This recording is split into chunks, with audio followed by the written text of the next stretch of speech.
This is the Crowdcrux Crowdfunding Podcast with Sal Briggman, where we cover everything you need to know to launch a successful crowdfunding campaign. We speak with proven entrepreneurs who've raised money from the crowd and want to teach you how to do the same. Stay tuned because we're about to reveal how to launch your dream project. With your host, Sal Briggman.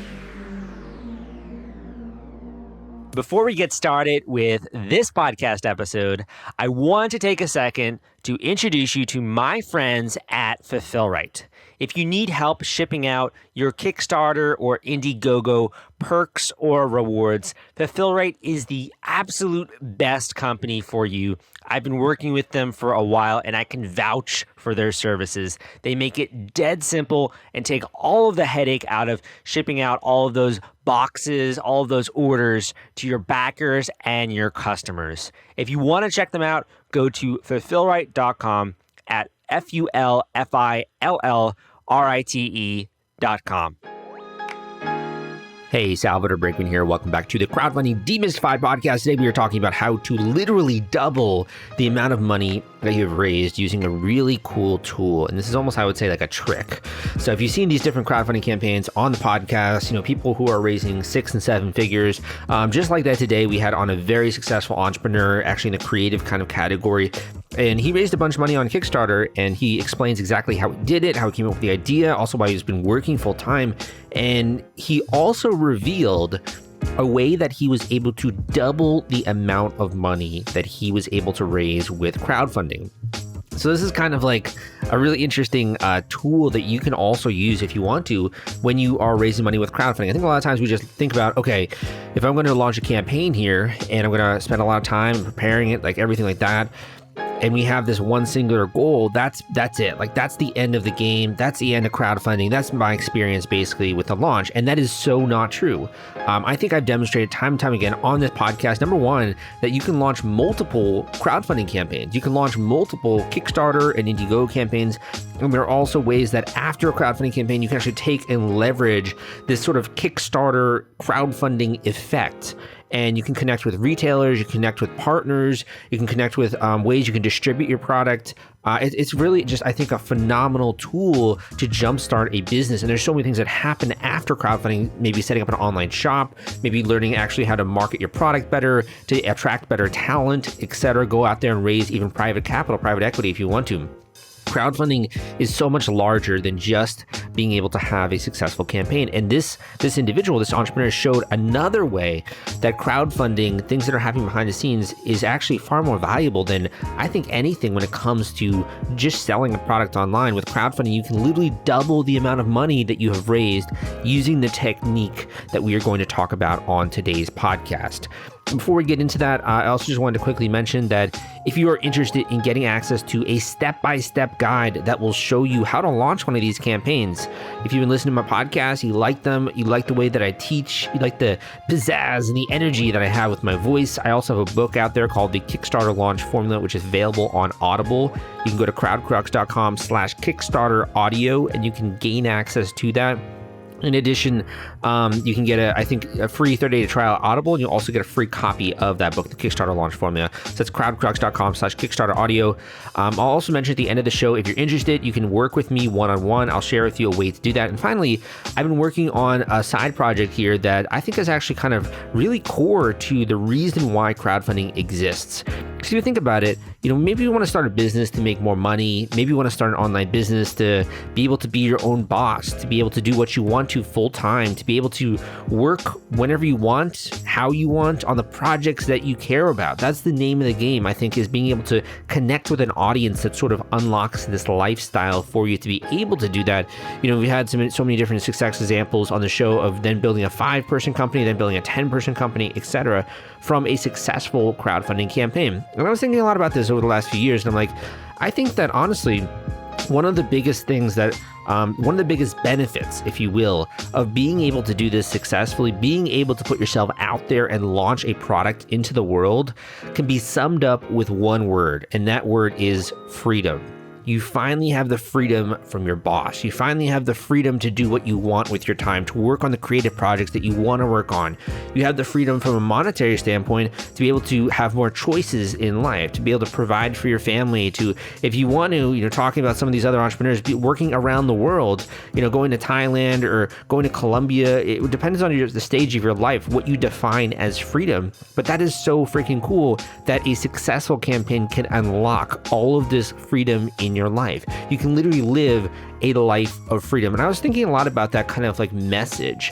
And I kind of want to embody that. I think it's so important when you are trying to achieve a goal that you surround yourself with voices and leaders and mentors and just in general people who are kind of cheering you on, cheering on your efforts towards this new achievement and to climbing this mountain.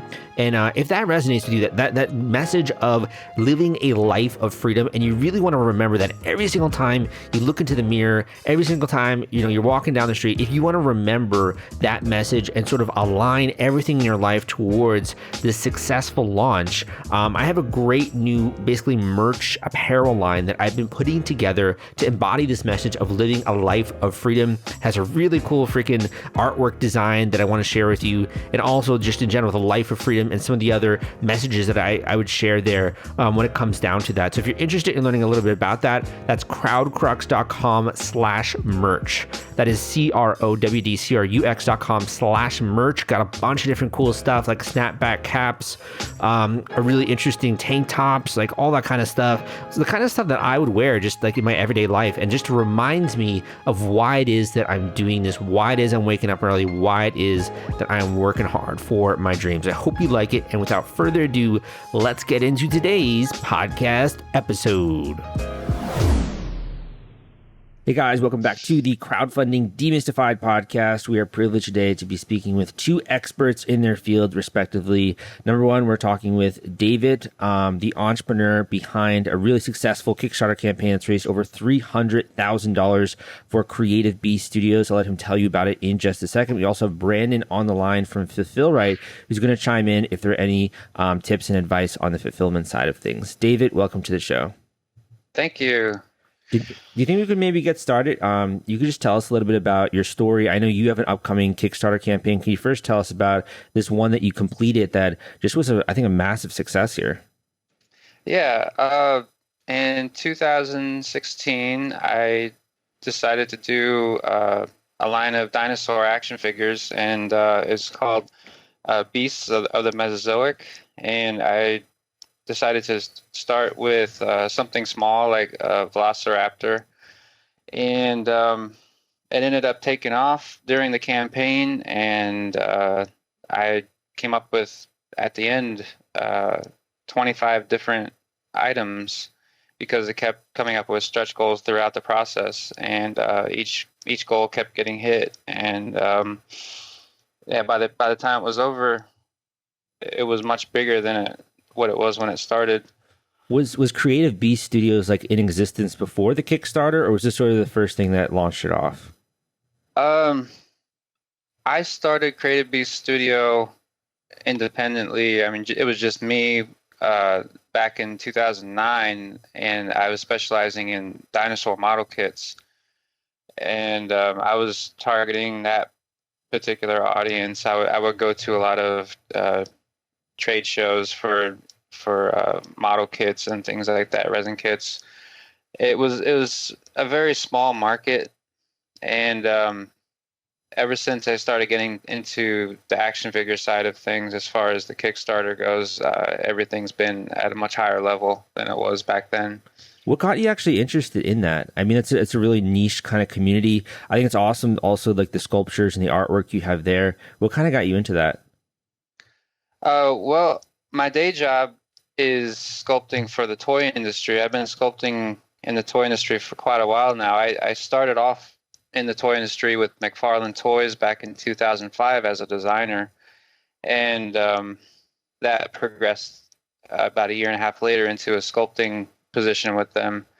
And then after that, after a few years there, I went to Hasbro for a bit, and I'm currently working at a company called NECA, and I still sculpt action figures full time for them.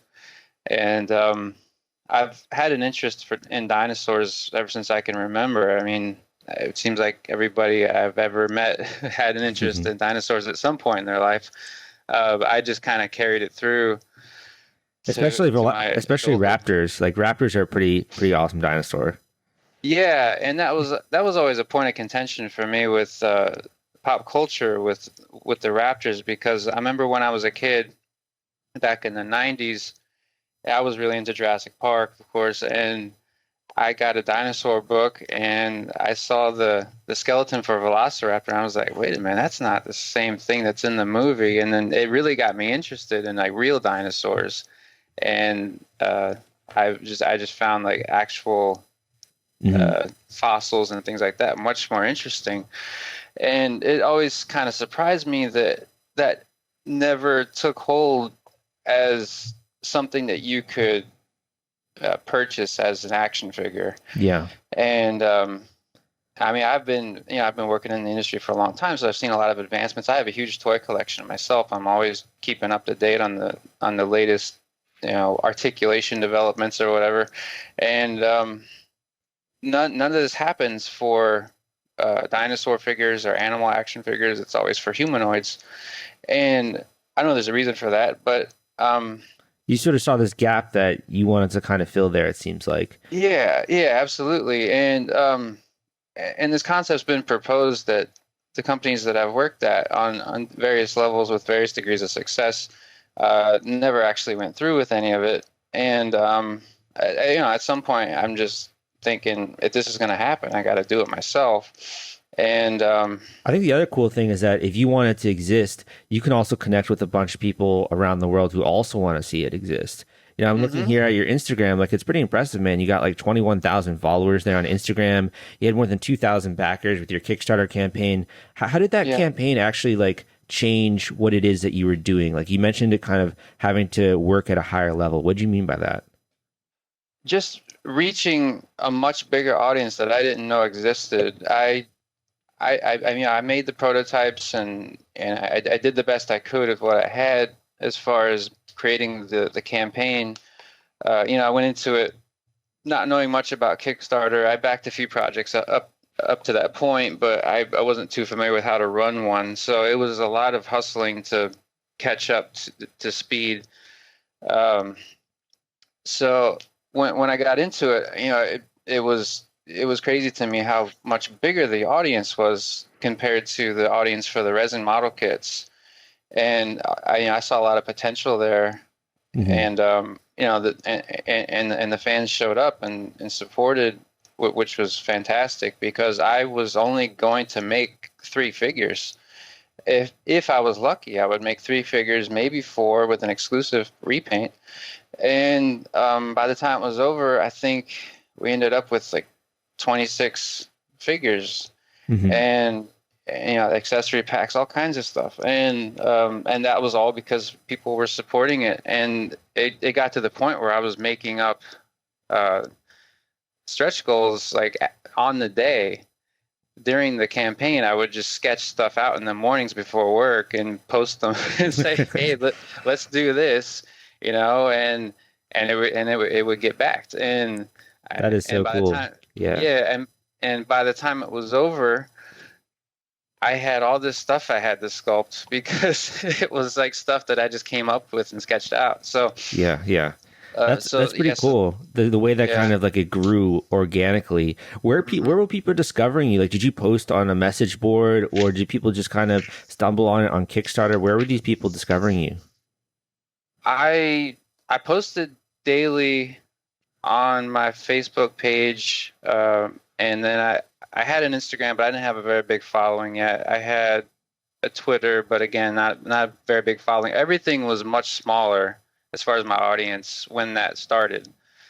And I would just try to post every day. I would post an update every day, which I think was helpful because I in my mind, I wanted to treat it like an event. I wanted to treat it like a 30-day event, and I wanted to keep people coming back. There should be an incentive to come back every day. Every day there was like new artwork revealed, or there was a new stretch goal revealed, or there was progress on sculpting revealed. there were every single day I committed to do at least one update, sometimes two, and that kept people coming back and it kept them engaged.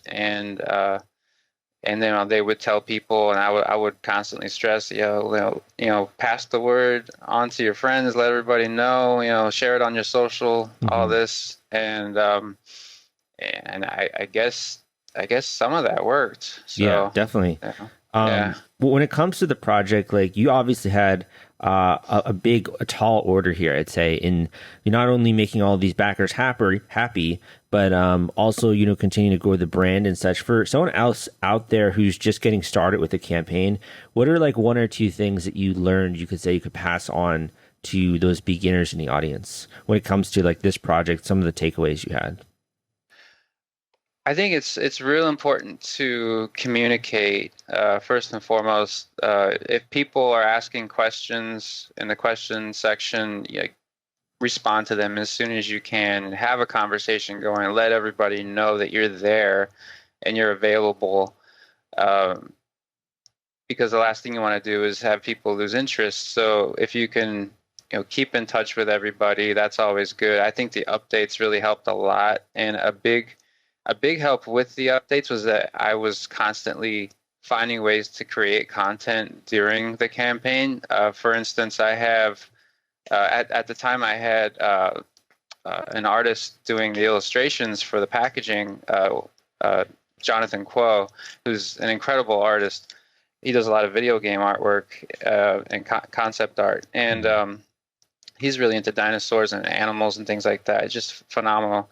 And he was cranking out the package art during the campaign, and I think that really helped people visualize what the product was going to look like because of the package art. And every time there was a reveal, I would post it as an update and make it kind of like, oh look, it's the new thing, here's the latest, the first time you're seeing it, on Kickstarter and all this. And like my best advice is just treat it like an event, like it's a happening and people need to attend. Mm-hmm. Yeah, it kind of makes people feel like they're much more, I think, a part of the community, right? Mm-hmm. And that they're not just like buying a product, but they're a part of this like kind of mini movement almost. Like your project, I'm looking here, had over 2,200 comments just like within the project. That's a lot of people that are regularly engaging. The more they see it, the more they check the stretch goals, the more they're going to share it. Like it really, I think, increases and ups the engagement a lot there. Yeah, I think so. Yeah, and that was another cool thing. It wasn't just me having conversations. It was the backers among themselves having conversations as well. And we're all just kind of in this situation together. We're supporting this thing that we believe in, that we want to happen. And after a while, there's momentum to that, and we feel like there's a cause to support, and that can be very motivating for everybody. Totally. I had to interrupt this podcast episode because I want to introduce you to my friends at The Gadget Flow.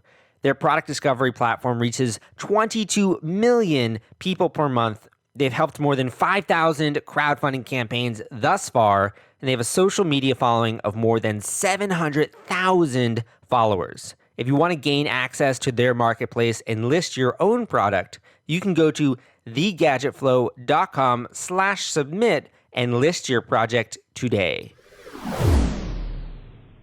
One of the things I think that comes with having a community is you have sort of an increased responsibility and you almost have a spotlight on yourself, which can be a little bit scary, particularly when it comes to, well, now we have more than 2,000 orders. How do we actually get these out there into the hands of people? What if there are any delays? How do we deal with shipping? Like all of these different things.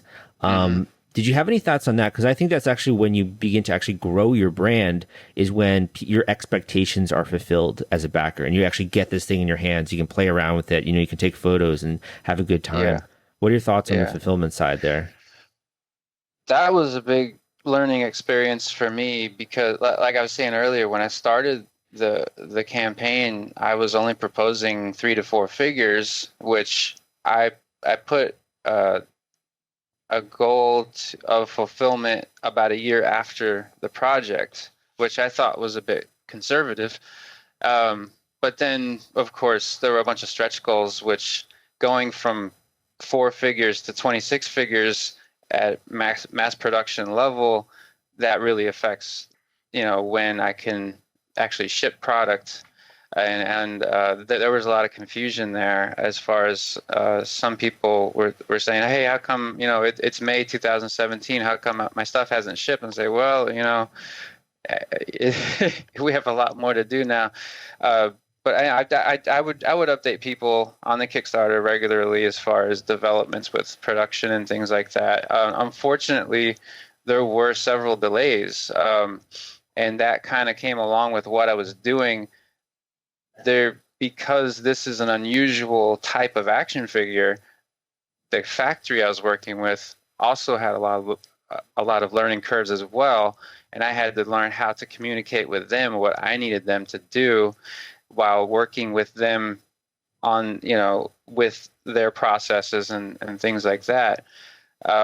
So you have delays going on with China so that they can get the product done correctly. And then on the other side of it, I've got to remember to keep everybody who backed the project informed of what's going on. So I would constantly have pictures sent to me from China of progress. Like, here's where we're at.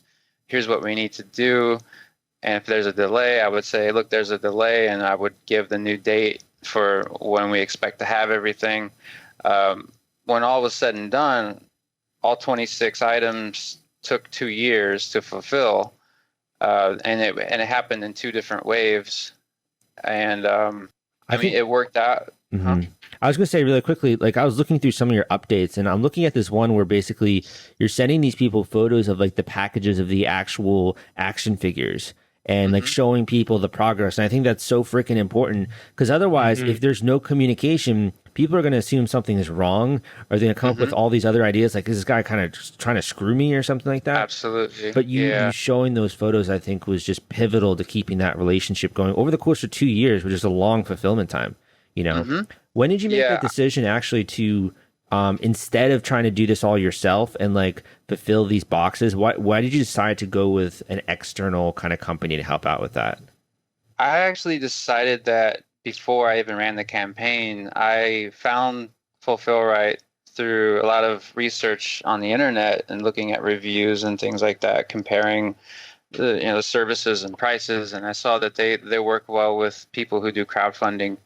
And I talked to Charlie at Fulfillrite, and we had conversation back before I even started the campaign, and we went over some details. And ever since then, we've been in touch through email back and forth, and that was in place before I knew if I was going to have anything to make or not.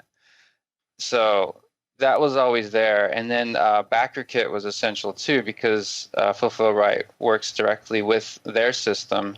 So BackerKit would receive and organize all of the orders.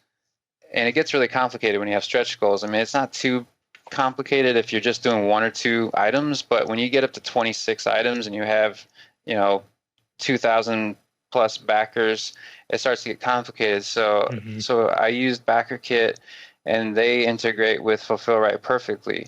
So, that made it very doable for me, just being an individual doing this outside of my job. It was still very doable to handle it. And by the time fulfillment started, we had well over 5,000 packages to ship, because that's a lot.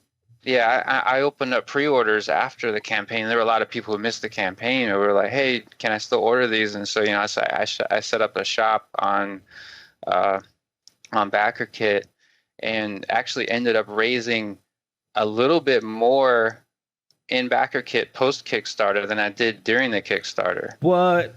See, that's incredible. So you ended up raising like 300 more. You almost doubled the amount you funded, basically. Yeah, I did. Yeah. That's insane, dude. That's awesome.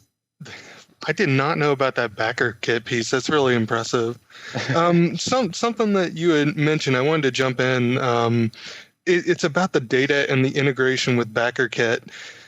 because of what you pointed out, going from 3 or 4 different items all the way up to 26, it's hard to understate, or it's hard to overstate just how much complexity that adds to shipping, fulfillment, freight, simply because the smallest possible unit that a fulfillment warehouse of any kind can deal with is a SKU. And the more different variations of a product you add, small, medium, large t-shirt, each one would be a different SKU. Each color of something would be a different SKU, and so on. As you add more of those, the data side of it becomes especially more important to deal with. So that's something people should know about before they go into a Kickstarter campaign. If you create a product that's got a lot of different variations, that's something that you'll want to think about before you get into the shipping process. Mm-hmm. I think also the whole integration component is also important, because you think about Kickstarter and you think about, okay, after this campaign, how am I going to get the answers? Okay, we're going to use BackerKit. What does then BackerKit integrate with? What if we're using other things? Like, it's almost like having all of these different companies and services talk to each other. So those integrations can become really important, I think. The alternative is juggling a bunch of CSV files, which is not impossible. I mean, you can do it. It's just it's a lot more error prone in an already complicated process. Yeah, I've discovered throughout the course of this whole experience that there are things that I really enjoy doing, and there are things that I don't enjoy doing, and most of the things I don't enjoy doing, I'm not very good at. So I need to find people who enjoy doing those things and who are good at those things, and fulfillment is definitely on that list. I think too, David, like if you have a full-time job and you're doing this campaign in the part-time, number one, that's a ton of work already, getting together all the artwork, assembling the page, but then having to do all this other stuff. It's almost like you have to be hyper economical with your time and be really smart about using it. Absolutely. Yeah, my whole life changed because of that Kickstarter, because I started looking at time as currency all of a sudden, and I'd never done that before. Like, what is this minute worth? What is this 5 minutes worth? What am I getting in return for that 5 minutes? And I plan everything now to flow into the next task. So I think that's a threshold that any business owner has to cross at some point. Just that moment at which time and money become almost interchangeable after a point, where every 5 or 10 minutes is precious. Mm-hmm. Yep. And that's exactly why I don't have a smartphone. Right on. I gotta say, I admire the willpower. I don't know if I could do that. It's really about, I think, just the need to see something happen and see if you can do it. Because I mean, I don't do any of this knowing that I can do it. I question what I'm doing all the time, and often feel like I'm failing, or I'm really just like not smart enough to do this. But then I keep going back to, what else are you going to do? I keep asking myself whenever I feel like this isn't going to work, what else are you going to do? And there's nothing else that I want to spend my time doing. So I just push through and I try to learn the best I can how to do things. Yeah. And so far it's gotten to me to this point, at least. The other thing it's more fun that way. Yeah. Totally. I mean, the other thing I would say there is, you don't necessarily have to be the smartest person or the best at everything. I think that's the most important lesson, is that as long as you surround yourself with people who really know what they're doing in their given area of expertise, you can create something larger than you could yourself.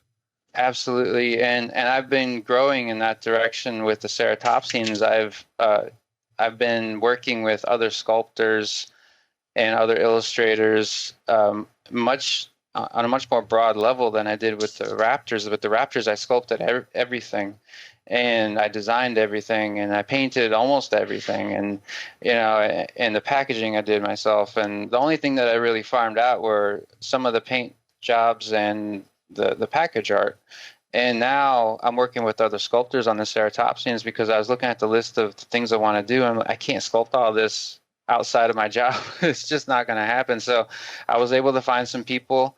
Jake Bartsey is a sculptor I've been working with on some of the figures, and he's worked on some incredible dinosaur video games. And Raul Ramos is another sculptor / illustrator that I've been working with. He does a lot of the concept or the package art. Simon Panic is a sculptor in Germany who's been helping me sculpt the heads, and it's just like there's just been a lot of people involved lately that have been really contributing to the whole process, and That's it's just great. been That's awesome. It's been really good. Yeah. When it comes to this like new project, you've already had one success, so now you're kind of working off of a community that you've built. Do you have any plans, first of all, for this new campaign? You can tell us a little bit about it, but also, do you have any plans in like the marketing strategy of anything you're going to do differently or anything you're going to focus on specifically? Well, basically, what's happening at this point is pretty much everything I'm making from the Raptor sales, and I'm still selling Raptors. I just had a new production run this year with some new versions, but the money that I make from that, I put directly into developing the ceratopsians and promoting the ceratopsians. So I have a lot more to work with this time around, and I have been working with. Let's see. I have a couple people I'm working with to help promote. I have a PR person that I'm just now starting to work with, and he's going to get the word out about it on his end, and he's got a lot of connections. And I'm going to start doing email updates for my website and just try to push things a little further, because I have more revenue coming in from the Raptors, and everything goes back into growing the company basically with the ceratopsians. You got that Raptor revenue coming in. Yeah. I mean, it just kind of feeds in on itself, because I mean, I can live off of what I make at my day job, and then the Raptor stuff, because I basically, at the end of the day, I just want dinosaur toys, and I know that there's a lot of other people that just want dinosaur toys. So if that's the goal, then I just keep putting back into it until we have dinosaur toys and we reach our goal. That's awesome. And I think, being deliberate about the PR aspect is so important. It's very hard to do, honestly. But I think it's one of those things where it can magnify the reach that you have with your campaign and also the brand. And now that you do have a bit of a brand that you've already established, and people know the incredible sculptures and the artwork that you're making, I think it have a lot of legs, when it comes to that. And it can help you reach, I think, and kind of go up to a new level of credibility that a lot of people are sort of searching for when it comes to these launches. And like you said, making an event, I think that's really what I took away from everything that you've communicated with this interview, is making the campaign an event and making it fun, something that people want to tune into. Absolutely. And also on that same note, I had mentioned earlier the delays that happened with the Raptors. That was a really good challenge that forced me to be more creative. And I had to stop and think, okay, well, these people have to wait longer than they expected to. What value can I give them in the meantime? So I went through and I documented the whole toy making process in detail, which I'd never seen. I'd never seen that done on any website or whatever. And a lot of that has to do with, like, there's the bigger companies, they do licenses and they can't show stuff until a certain time. They're very restricted with what they can show. But, since it is my company and my own stuff, I can show every single bit of the process in China, and what I do on my end, like every bit of it I can show through the updates while people are waiting, and they get an inside look that they might not have seen anywhere else. So I think that was something that people really appreciated, and a lot of people told me, like, wow, I had no idea that so much went into that. Well, we're coming to the end of the interview here, so I'm going to ask you both a question.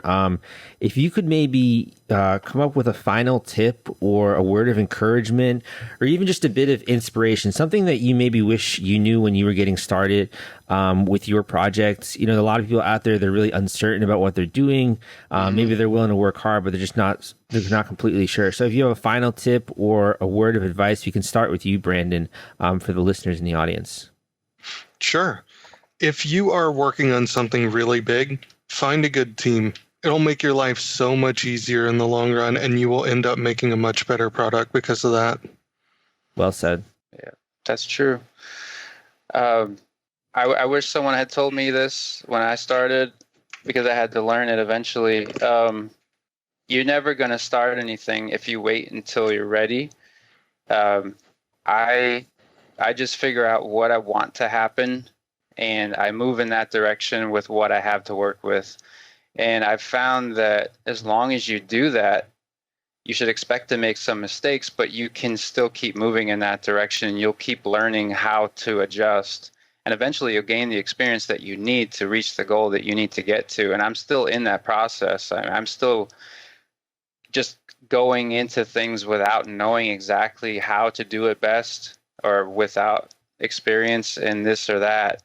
But it really doesn't matter. At the end of the day, if you want to do something, you commit to doing something, then you have to just push through with what you have to work with, and just trust yourself to figure it out. I think that's really important to do. Well said. Well said. Thank you so much for coming on the podcast, David, and sharing a little bit of your tips and advice here. Look forward to hearing about your new project. It's at creative-beast.com if you want to check out some of his products there for the Creative Beast Studio. And Brandon, also thank you for coming on the show and chiming in there and adding some more advice and tips on the fulfillment front. All right. Thanks a lot, Sal. Appreciate it. Thanks for having us on. Let me tell you about our latest sponsor, SendPro Online by Pitney Bowes. Shipping can be complex. Things can get really confusing really fast. With SendPro Online, it's easy to save time and money no matter what you send, from letters and packages to overnights and flats. You can easily compare USPS, UPS, and FedEx in an all-in-one online tool. You can print shipping labels and stamps directly from your printer. You can even track all of your shipments and get email notifications when they've arrived. SendPro Online is only $14.99 a month, and listeners can get a free 30-day trial when you visit pb.com/crowdcrux. That's pb.com/crowdcrux. Experience the convenience of SendPro Online for yourself when you sign up for a free 30-day trial.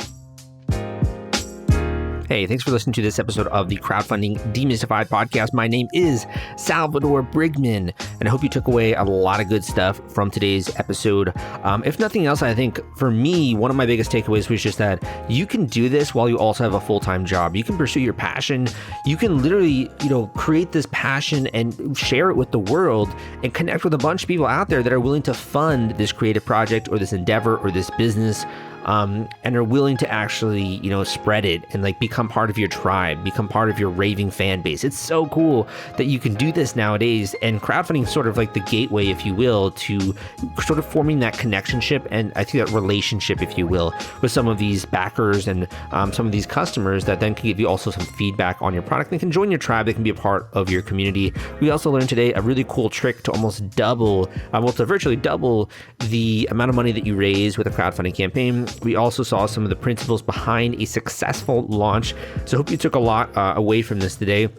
And if in general, just the need to set up systems that will enable you to be successful, because we all have a limited amount of time.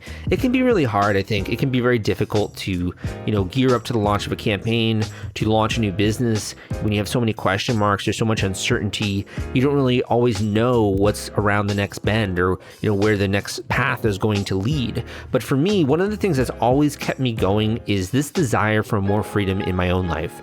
More freedom in terms of being my own boss, more freedom of being able to have choices, being able to have the financial resources to do what I want with my life, to be able to live where I want, to be able to work from where I want, to work on the types of projects that I care about. And that's what always frustrated me about the 9-to-5 kind of lifestyle.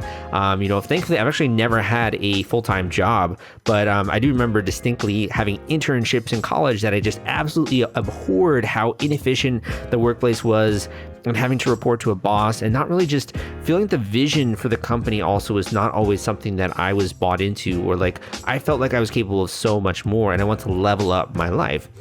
So many of the entrepreneurs and students that I talk to nowadays that are doing crowdfunding campaigns, I think they feel similarly, that it's not just about the money, it's not just about the, wanting to create a cool new product, which is awesome, but they really want to live life with a little bit more freedom. They really want to go after there, and they want to level up their potential, and they want to feel like they're living life to its fullest.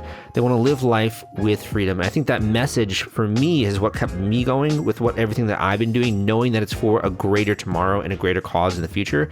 But if that resonates with you, I think it's so important to surround yourself with voices, with mentors, with other people that sort of echo that message back to you. And that's one of my goals with the podcast, not only give you good education information, but to also motivate you just a tiny bit by showing you what is possible. If you want to look up in the, want to look in the mirror when you're waking up, you want to be reminded of that message. You want to be walking down the street, going to cafes, and you really just want to surround yourself and remind yourself of that message and sort of align yourself, if you will, to that North Star of finally launching this campaign, putting yourself out there and claiming that success. This is the reason why I've actually created a bunch of new merch, a new apparel line, so that you can sort of embody that message, and I can also. This is basically, the brand is called Life of Freedom, and it also is tied to my other YouTube channel. But basically, if you go on to the website I'm going to give you right now, you can check out some of the cool snapback hacks, dad hats, got some tank tops, some really cool stuff. Basically the kind of stuff that I would wear just in my normal life. If you ever see my YouTube videos, I wear a lot of interesting t-shirts and like all these different things. I kind of am also like a tiny bit into fashion. But if you want to check that out, you can go to crowdcrux.com/merch. That is crowdcrux.com/merch.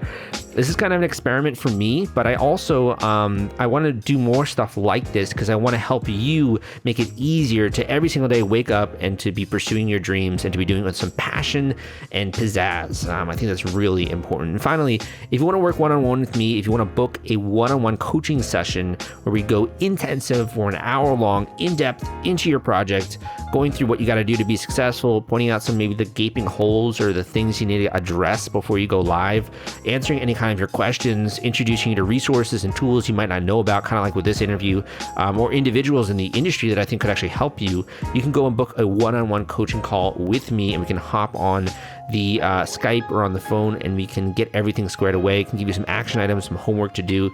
If that sounds interesting to you, here's the link to get started with that. It's crowdcrux.com/coaching. crowdcrux.com/coaching. crowdcrux.com/coaching. Just give me a little bit of information about you, your campaign, how much you're trying to raise, and we can schedule that call ASAP. Thank you so much for tuning into this episode of the podcast. Thank you so much. I appreciate your time. Go and check out some of the other episodes out there, and I'll see you next time.